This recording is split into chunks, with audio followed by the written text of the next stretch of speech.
చైనాకు చెందిన అత్యంత గౌరవనీయ సమకాలీన చిత్రకారుల్లో ఒకరైన ఫ్యాన్ జంగ్ మరోసారి వార్తల్లో నిలిచారు.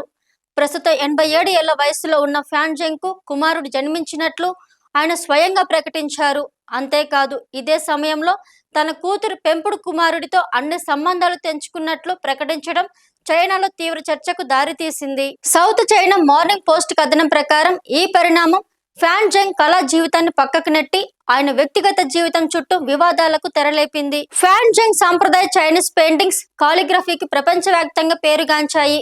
చైనా మీడియా నివేదికల ప్రకారం 2008-2024 మధ్య కాలంలో ఆయన కళాఖండాలు వేలంలో 4 బిలియన్ల యువాన్లు అంటే సుమారు 4700 కోట్లకు పైగా ఆదాయం తెచ్చిపెట్టాయి.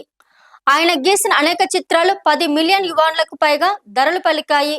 ముఖ్యంగా 1991లో గీసిన ఒక పెయింటింగ్ 2011లో బీజింగ్ వేలంలో 18.4 మిలియన్ యువాన్లకు అమ్ముడుపోయింది. డిసెంబర్ 11న సోషల్ మీడియా వేదికగా ఫ్యాన్ జంగ్ కీలక ప్రకటన చేశారు. తన భార్య జుమెంగ్ కు ఒక కుమారుడు జన్మించాడని, అతడు తన ఏకైక సంతానమని తెలిపారు. తాను, తన భార్య, కుమారుడు కొత్త ఇంట్లోకి మారినట్లు వెల్లడించారు. వయసు పెరిగిన నేపథ్యంలో కుటుంబ వ్యవహారాలన్నిటినీ పూర్తిగా భార్య జుమెంగ్ కు అప్పగిస్తున్నట్లు చెప్పారు. గమనార్హమైన విషయం ఏమిటంటే జుమెంగ్ వయసు కేవలం 37 ఏళ్లు మాత్రమే. అదే ప్రకటనలో తన కూతురు ఫ్యాన్ జియావోహ్యు, పెంపుడు కుమారుడు ఫ్యాన్ జోంగ్ డా మరియు వారి కుటుంబాలతో అన్ని సంబంధాలను పూర్తిగా తెంచుకుంటున్నట్లు స్పష్టం చేశారు. కొందరు వ్యక్తులు తన కుటుంబంపై పుకార్లు వ్యాప్తి చేస్తూ హాని కలిగిస్తున్నారని ఆయన ఆరోపించారు. అంతేకాదు తన పేరు మీద వ్యవహరించేందుకు పాత పిల్లలకు ఇచ్చిన అన్ని అధికారులను రద్దు చేస్తున్నట్లు కూడా తెలిపారు. గత కొన్నేళ్లుగా ఫ్యాన్ జంగ్ కుటుంబ వివాదాలు తరచుగా వార్తలు నిలుస్తున్నాయి.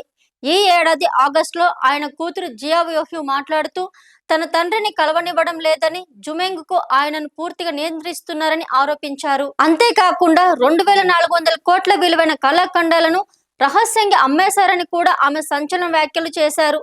అయితే ఈ ఆరోపణలను ఫ్యాన్ జంగ్ సంస్థ అప్పట్లో ఖండించింది. జియాంగ్సు ప్రావిన్స్ లో జన్మించిన ఫ్యాన్ జంగ్ బీజింగ్ లోని సెంట్రల్ అకాడమీ ఆఫ్ ఆర్ట్స్ విద్యను అభ్యసించారు.